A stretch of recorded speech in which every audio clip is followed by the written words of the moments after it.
त्रिदलं त्रिगुणाकारं त्रिनेत्रं च त्रियायुधं त्रिजन्म पापसंहारम् एकबिल्वं शिवार्पणम् त्रिशाखैः बिल्वपत्रैश्च अच्छिद्रैः कोमलैः शुभैः तव पूजां करिष्यामि एकबिल्वं शिवार्पणम्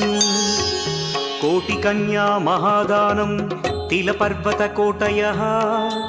काञ्चनं शैलदानेन एकबिल्वं शिवार्पणम्